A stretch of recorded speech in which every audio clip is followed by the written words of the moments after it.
자, 이번 시간은 공유를 하고요. 3장으로 넘어가겠습니다.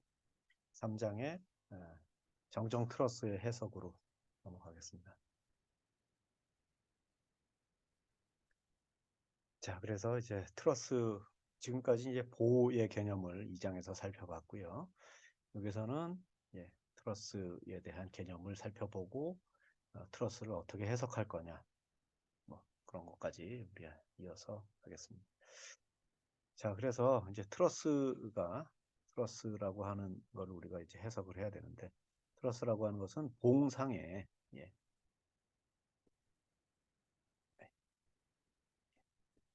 봉상의 직선 부재를 삼각형을 배열해서, 그러니까 여기 삼각형이라고 하는 게 이제 중요하죠. 삼각형으로 배열해서 조립한 3-1번 그림과 같은 골조 구조물이다. 그래서 이제 어, 일반적으로 우리가 라멘도 2장에서 살펴봤고 했는데, 라멘은 강절이 됐죠. 그렇죠? 접합이 강접합으로 되어 있는데, 트러스 같은 경우는 접합은 접합이긴 하지만 그것이 힌지로 돼 있다, 핀으로 연결돼 있다라고 하는 것이 좀 차이가 있는 거죠. 그렇죠? 그래서 골조 구조물은 맞는데, 부재의 양단의 각 격점은, 그 조인트라고 하는 이 격점은 마찰이 없는 힌지, 핀으로 연결된 것, 그것을 우리가 트러스라고 얘기를 하겠죠. 과거에 여러분이 아는 구조물 중에 이제 트러스로 된 한강의 교량, 대표적인 한강의 교량이 성수대교였어요. 성수대교. 몇 년도죠? 1994년도인가요? 예. 1994년도에 안타깝게 이 성수대교가 붕괴되고 다시, 그래서 이제 여러 사람 수십 명의 어, 희생이 있고 난 다음에 다시 이제 트러스교로 다시 만들었죠. 일반적으로 트러스라고 하는 것은 마찰이 없는 핀으로 연결되어 있다고 가정하죠. 마찰이 없는 그런 물체가 있겠나만, 아무튼 마찰이 없는 걸로 가정했다라는 거죠. 그리고 하중도 격점에만 작용하는 구조다. 그러니까 하중이라고 하는 것이 다른 부위에 이제 하중이 작용하더라도 이제 격점으로 옮기거나 아니면 그냥 격점에만 작용한다라고 보는 겁니다. 그래서 어, 트러스의 구성 부재는 축력, 즉 인장력과 압축력만 작용하게 되는 것입니다. 그렇죠? 축방향력만 작용을 하게 된다. 그 인장력과 압축력, 그러니까 어떤 부재가 이렇게 있으면 부재를 이렇게 이제 압축을 시키느냐, 혹은 이렇게 이제 밖에서 잡아당겨서 인장이 작용하느냐, 압축과 인장의 개념으로 여러분이 보고 있다라는 것을 기억하시면 되겠습니다. 그래서 부호 규약 때문에 정의 부재력의 표시는 인장력을 플러스로 보고요. 그렇죠? 인장력을 플러스로 보고 압축력을 마이너스라고 본다. 그래서 따라서 격점을 기준으로 했을 때 격점 근처에 절단면에서 격점 밖으로 힘이 향한다 그러면 그것은 양의 인장력이다. 그렇죠? 격점 밖으로 뭔가 있다. 그 다음에 이제 부의 힘은 압축력이 되고, 이에 대한 부호 규약은 인장력인 경우와 반대. 그래서 힘의 방향이 격점을 향하도록 한다. 그게 이제 뭐 3-1번 그림을 볼까요? 그림이 이제 다음 페이지에 이렇게 있어서 3-1번 그림에 보게 되면 뭐 교량의 트러스의 구성부의 각부의 명칭. 그래서 지금 보면 이제 지점부에 여기는 힌지로 되어 있죠. 힌지로 되어 있고 롤러로 되어 있다. 그래서 힌지로 되어 있는 부분은 수직과 수평력을, 롤러로 되어 있는 부분은 수직력만 받는, 자, 이런 형태로 되어 있고, 그러니까 지금 보면 반력에 대한 수가, 반력 수가 일반적으로 3개밖에 없다라고 보는 거죠. 그렇죠? 반력은 3개밖에 없고, 트러스의 경우는 어떤 형태로 되어 있냐면 이렇게 이제 삼각형의 연속으로 이제 되어 있다는 거죠. 삼각형의 연속으로 되어 있긴 한데, 이 삼각형이 각각 수직재냐 혹은 뭐 수평재냐 이렇게 이제 구분할 수 있겠죠. 그래서 기본적으로 이렇게 이제 가로의 형태로 되어 있는 것, 가로. 위에 있으면 가로, 상현 이렇게 얘기하고, 아래 있으면 하현. 그 다음에 수직 있죠. 수직재가 있고, 이렇게 수직으로 내려온 부재가 있고, 또 경사로 된 사재가 있습니다. 다이아고널 멤버. 그래서 버티컬이냐, 호리젠털이냐, 뭐 이런 식으로 이제 구분할 수가 있고, 그 다음에 이렇게 경사직에 연결되어 있는 이런 부재들도 있습니다.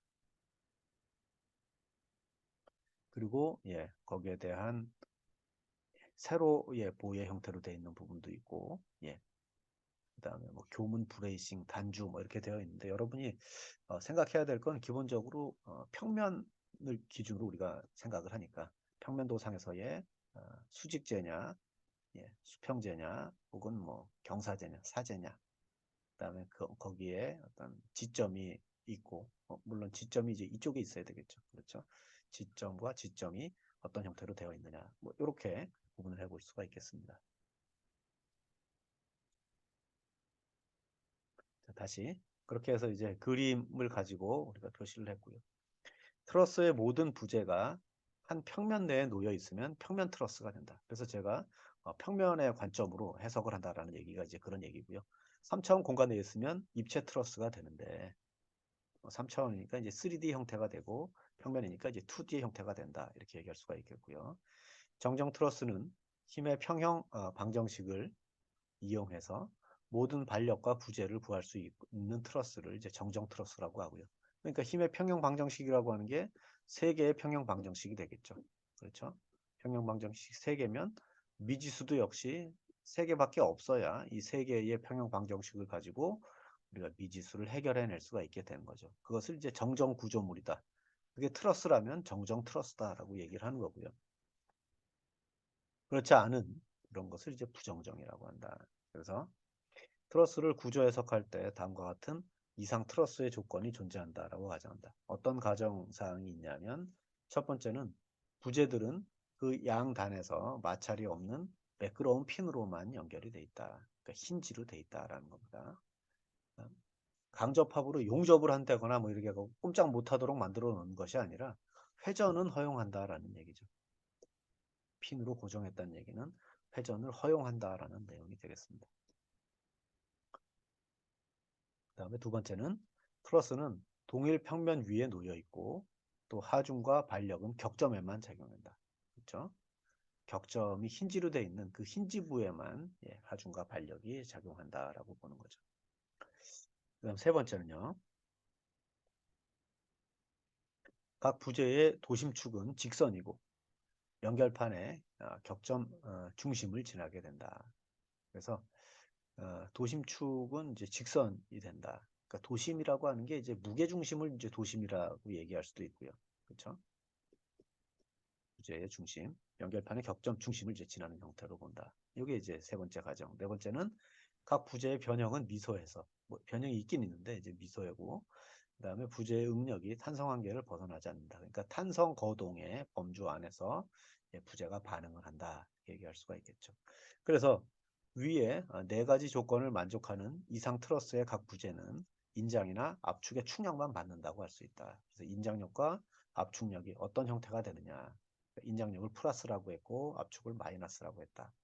이러한 이상 트러스의 충력에 의한 부재의 응력을 1차 응력이라고 부르고 그러나 어, 실제 트러스의 경우는 부재 연결이 매끄러운 힌지가 아닌 볼트나 용접으로 되어 있어서 충력이나 전단력, 힘모멘트, 부재력이 존재하고 이 부재에 의한 응력과 1차 응력을 거기에 대한 차이를 2차 응력이라고 한다. 그러니까 실질적으로 이제 그 볼트나 용접으로 되어 있기 때문에 회전이나 이런 것들이 사실은 안 된다는 거죠.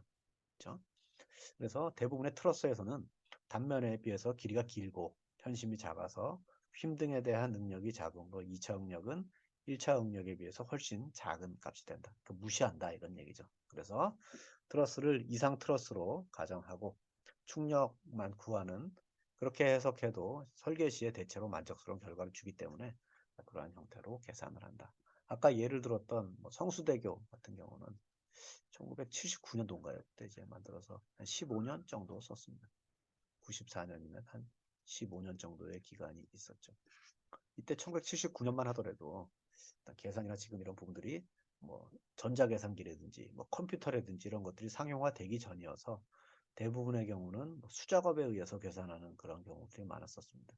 수작업이라는 게 여러분 얘기하는 뭐 계산기를 손으로 누른다 이런 수작업이 아니라 계산도 그게 어, 계산 잘하고 하는 뭐 이런 것들을 썼다 그래요. 저도 79년이면 뭐 초등학교 다닐 때라 뭐그 사람들이 이제 어떻게 설계하고 했는지 저도 잘 모르겠지만 아무튼 전에 들은 바로는 그렇다는 얘기죠. 자, 그림 3.1에 가로보와 세로보, 브레이싱 등을 가진 전형적인 격간 수직재가 있는 와렌 트러스. 네, 적용지간은 지간이라고 하는 건 교각과 교각 사이를 한 60m, 이렇게 90m 정도로 구성한다라는 거죠. 그렇게 구성된 하로교량의 하부 구조를 말한다. 하로교량이라고 하는 것은 트러스가 이제 상단이 있고 하단이 이렇게 있는데 차가 교량으로서 어떤 구실은 아래쪽에서 이제 차가 다닌다. 특히 이제 하로 아래쪽이 도로가 되는 그걸 이제 하로 교량이라고 하겠죠. 하로이 아니라 하로겠죠. 예. 그리고 트러스의 부재는 크게 현재와 복부재, 코드와 외부로 이제 구성을 한다. 예. 그래서 윗부분의 현재를 상현, 아랫부분을 하현, 그걸 이제 현재라고 부른다는 거죠. 그리고 복부재는 상현재와 하현재를 연결하는, 그것을 수직으로 연결했으면 수직재, 또 경사로 연결했으면 사재, 이렇게 얘기를 한다는 거죠.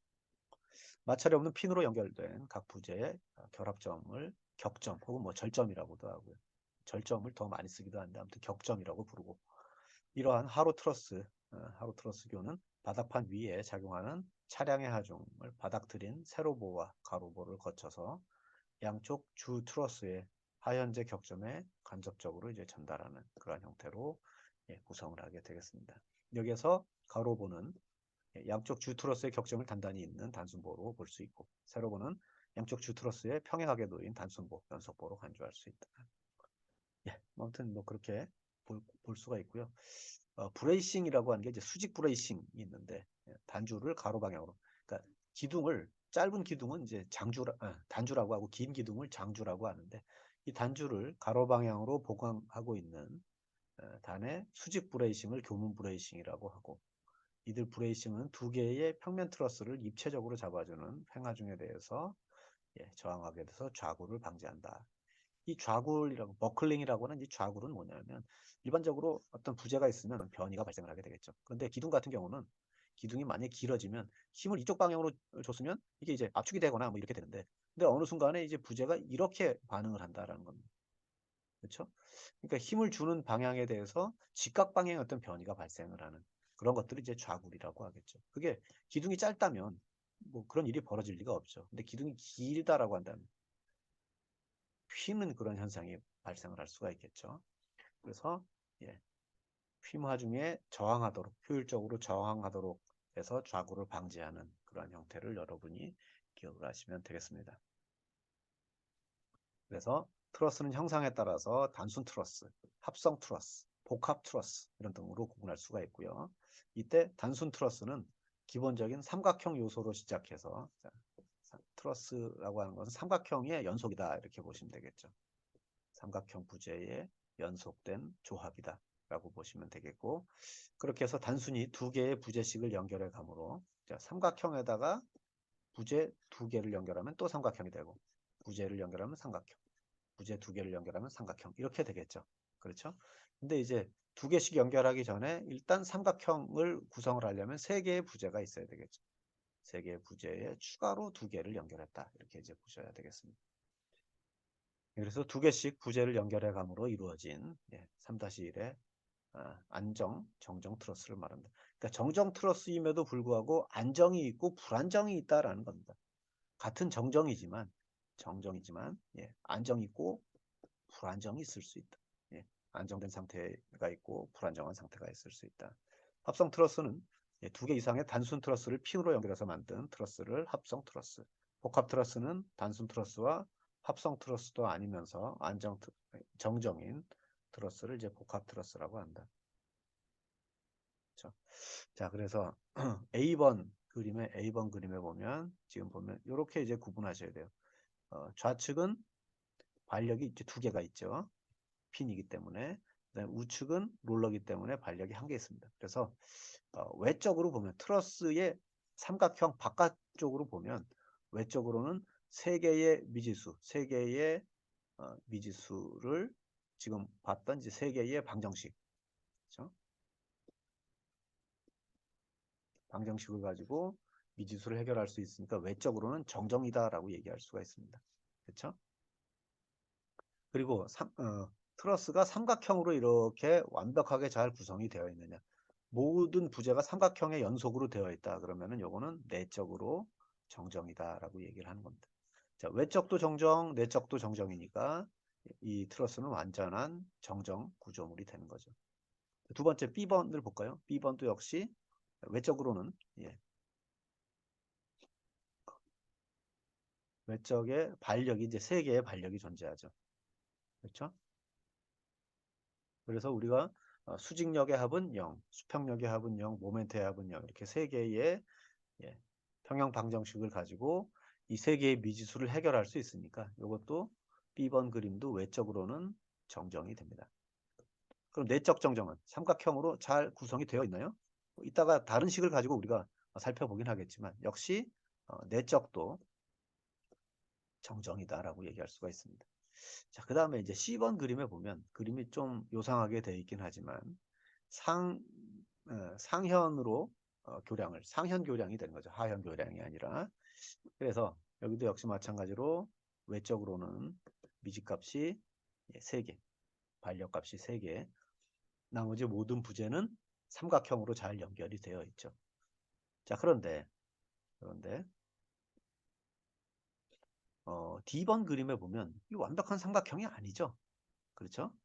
이 부재는 이렇게 이제 삼각형으로 돼 있고 이 부재도 삼각형으로 돼 있고 그런데 그 다음부터는 삼각형이 희한하게 꼬여 있습니다. 그렇죠? 자, 이런 경우는 완벽한 삼각형이 아니기 때문에 좀 판단은 좀 보류를 하고요.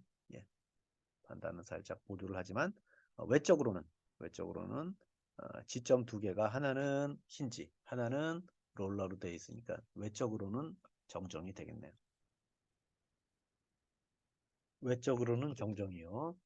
내적으로는 조금 보류를 해보자. 그 부분에 대해서는 조금 이따가 이제 우리가 살펴보도록 하자라는 얘기입니다. 그 다음에 2번 그림 곡현 트러스 같은 경우도 역시 평형 방정식 3개를 가지고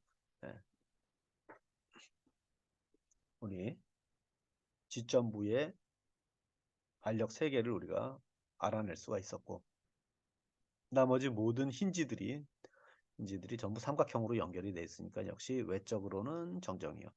내적도 역시 정정이 된다. 그 다음에 좀 희한하게 생겼지만 여기도 외적으로 정정 반력 3개니까 삼각형이 잘 구성이 되어 있는지만 여러분이 잘 보시면 되는 거죠. 그렇죠? 모든 부재가 삼각형으로 정확하게 잘 연결이 되어 있습니다. 그 다음에 G번과 H번 그림도 역시 마찬가지로 삼각형과 삼각형의 조합으로 잘 구성이 되어 있습니다. 자, 그런 식으로 이제 정정과 부정정을 여러분이 찾아보시면 될 것 같아요. 트러스 구조는 교량이나 철탑, 가오. 여러분이 뭐 교량으로 트러스, 그러니까 철탑의 형태도 삼각형의 연속으로 되어 있는 걸 여러분이 볼 수가 있고요. 교량도 삼각형의 연속으로 되어 있는 그런 교량들을 우리가 볼 수 있었습니다. 그리고 체육관의 지붕, 돔 등의 트러스 구조물이 주로 이제 사용이 되겠죠. 이들 트러스 구조물은 3차원 입체 구조물이지만 설계 구조 해석 시의 편의상 평면 구조물로 분해해서 부재력을 구한다. 그래서 이제 입체로 계산하지 않고 평면으로 간주해서 계산을 하게 된다. 예. 그리고 뭐 격간 길이는 한 6에서 12, 깊이와 지간의 비는 5분의 1에서 10분의 1, 사제는 45에서 60%. 45도 그러면 직각삼각형, 이등변 직각삼각형이 되겠고요. 60도라고 한다면 정삼각형의 연속이다. 이렇게 얘기할 수가 있는 거죠. 그렇죠? 예. 그래서 가장 경제적인 트러스가 다음과 같은 조건을 보이게 되고 가장 보편적으로 이제 지간이 50에서 60 정도 교량에 이용이 되고 뭐 플랫 혹은 하우 트러스, 워렌 트러스 모양이 어떻게 생겼느냐에 따라 각각 이름들을 이제 구성을 하게 되겠고요. 하우 트러스는 플랫 트러스 사제의 방향을 역으로 한 것을 말한다. 그래서 사제가 보통 인장력을 갖고 만들게 되고 아무튼 쭉 이렇게 읽어보시면 되겠고 평형 조건을 2절에 보면 자유물체도의 평형 조건을 그리면 지금 힘이라고 하는 것이 지금 힌지부에만 이렇게 이제 작용을 하게 되겠고 여기서는 이렇게 반력, 이점은 롤러니까 수직 반력 이렇게 이제 얻어지겠죠. 그때 어떤 형태로 이제 보이느냐 그것을 이제 참 반력. 이 점에서는 수직 반력만이 존재하게 된다. 그 다음에 x가 ij 단면에 있을 때 그 구조물의 자유물체도를 그리게 되면 일단 왼쪽부터 이제 볼 때 수직과 수평 반력이 존재하게 되겠고 그 반력이 존재하기 전에 상부에 P라고 하는 하중이 작용을 했다. 그래서 뭐 이걸 단면을 이렇게 끊어서 단면법으로 우리가 각각의 부재력들을 계산해낼 수가 있고요. 자, 이렇게 됐을 때 각각의 끊어진 부재의 부재력이 어떤 방향으로 보일 거냐. 그래서 요 격점을, 절점을 압축하는 상태로 보일 거냐. 압축력으로 작용할 거냐. 절점을 잡아당기는 인장력으로 작용할 거냐. 그 가정하고 그 방향이 맞다면 플러스 값을 쓰면 되고요. 그 방향이 반대 방향이다라고 한다면 압축은 인장이 될 테고 인장은 압축이 되겠고 이렇게 이제 구분해낼 수가 있습니다. 그래서 지금 우리가 살짝 트러스의 종류를 보면서 정정이냐 부정정이냐 뭐 이런 얘기들을 했었는데 구조물의 외력이 작용할 때 정지해 있다면 그 구조물은 안정 상태에 있다. 그러니까 외력이 작용했는데 꼼짝도 안 하고 있다. 그러면 이제 안정한 상태가 됐다라는 거죠. 그 중에서 구조물이 위치를 유지하고 있으면 외적 안정, 또 구조물의 형상이 붕괴되지 않고 형상을 유지하고 있으면 내적 안정이라고 한다. 삼각형의 형상을 유지한다라고 하는 건 삼각형의 모양을 트러스에서 삼각형의 모양을 그대로 이제 유지하고 있다. 그게 내적 안정이다라는 얘기고요. 그 다음에 이제 그 지점을 기준으로 해서 구조물이 뭐 회전을 한다든지 위치 이동을 한다든지 뭐 이런 부분 없이 구조물이 위치를 유지하고 있다라고 한다면 외적 안정이 된다. 그래서 외적 안정에 대한 개념은 외적 안정은 지점 조건에 따라서 지점 조건에 의한 것이고 내적 안정은 형상이 안정을 이루고 있느냐. 그래서 외력이 제거되었을 때 초계 형상으로 되돌아가면 내적 안정. 그리고 변형이 돼서 외력을 제거했는데 변형이 돼서 초계 형상으로 돌아가지 못한다면 내적 불안정 구조가 된다. 그래서 내적 안정은 AD, 불안정은 BC가 된다. 자, A번 그림을 먼저 볼까요? 예, 내적 안정과 내적 불안정. 그래서 지금 보면 예, 외력을 이렇게 썩 줬을 때 이 모양이 이렇게 바뀌다가도 다시 원위치 할 거냐. 예. 그러면 여기 지금 보면 수직력과 수평력, 수직력 되죠? 정정 상태가 맞죠? 전부 롤러와 힌지로 되어 있으니까 A, B, C, D 모두 외적으로는 정정이 맞습니다. 근데 내적으로는 힘을 줘서 제거했을 때 다시 원위치가 되는 삼각형의 삼각근으로 연결이 되어 있느냐? 아니면 사각형이면 모양이 이렇게 되어 있는 상태에서 다시 원위치하지가 않겠죠. 역시 마찬가지고요. 그런데 같은 사각형처럼 되어 있지만 힌지로 삼각형의 조합으로 되어 있다면 힘을 줬을 때 혹은 힘을 제거했을 때 다시 원상태로 돌아오는 그런 모양을 보이게 되겠죠. 그래서 트러스나 라멘을 포함한 모든 2차원 평면 구조물의 안정과 불안정 이런 거 판정을 할 때는 다음과 같은 식을 씁니다. n이라고 하는 것은 부정정 차수를 의미하겠죠. 부정정 차수는 r 플러스 n 플러스 f에서 2j를 뺐다. 그래서 r이라고 하는 건 뭐냐? r이라고 하는 것은 반력 성분의 수를 말한다. 아까 위에 그림에서 좀 있을 때 R은 뭐냐면 H와 V 이렇게 이제 세 개가 반력의 수가 되는 거죠. 그렇죠? 자, 그다음에 M이라고 하는 것은 M은 부재의 수를 말한다. 그래서 A번 그림 같은 건 부재가 몇 개가 있어요? A번 그림에는 부재가 3개가 있겠죠. B번 그림은 부재가 4개가 있습니다. C도 마찬가지고. 그 다음에 D는 부재가 몇 개가 있어요? 하나, 둘, 셋, 넷, 5개가 있겠죠. 자, 그런 식으로 이제 부재수를 계산해 주고요. 강절점의 수. 2개의 부재가 강절로 접합됐다. 그러니까 지금 보면 동그라미로 그려져 있다는 얘기는 이거 다 힌지로 연결되어 있는 거죠. 그러니까 여기에서는 강절점이 제로. 모두 제로가 되겠네요. 그렇죠? 강절점은 모두 없습니다. 그 다음에 절점. 지점과 자유단도 예, 절점으로 본다. 그러니까 이제 절점은 지금 A번 그림은 하나, 둘, 셋. B번 그림은 넷, 넷, 넷. 뭐 이런 식으로 이제 절점을 쓸 수가 있겠죠. 그래서 예제 3-2번을 보면 어, A번 같은 그림에는 예, 외적으로 이렇게 이제 어떻게 돼 있어요? 외적으로는 반력 3개니까 외적으로는 정정이 되겠죠. 그런데 이 좀 경사진 하중을 받아서 이 경사진 하중은 지금 분해를 해보면 수직력과 수평력의 조합으로 쓸 수가 있는데 수평력에 의해서 어, 이 롤러만 돼 있다라고 한다면 잘못하면 이게 이쪽으로 이동하고 원위치 되지 않을 수가 있겠죠. 그렇죠? 그래서 외적으로는 정정일지 모르겠지만 미지수 3개밖에 없으니까 3개 방정식으로 만약 3개를 해결할 수 있겠지만 경사하중에 의해서 구조물은 원위치를 하지 않을 수도 있다. 그래서 이제 내적으로 외적으로는 정정이지만 내적으로는 부정정이 된다. 자, 그다음에 B번 그림에 보면 B번 그림은 역시 외적으로는 정정이 되고 내적은 이렇게 해서 이렇게 삼각형 하다가 삼각형의 부재가 하나가 남죠. 그 부재를 만약에 여기다 이렇게 붙였다면 그러니까 부재수의 관점으로 놓고 볼 때는 여기는 하나가 과하고 얘는 하나가 모자라니까 총량으로 따지면 부재는 모자라지도 남지도 않는다라고 얘기할 수 있겠지만 그렇지만 내적으로는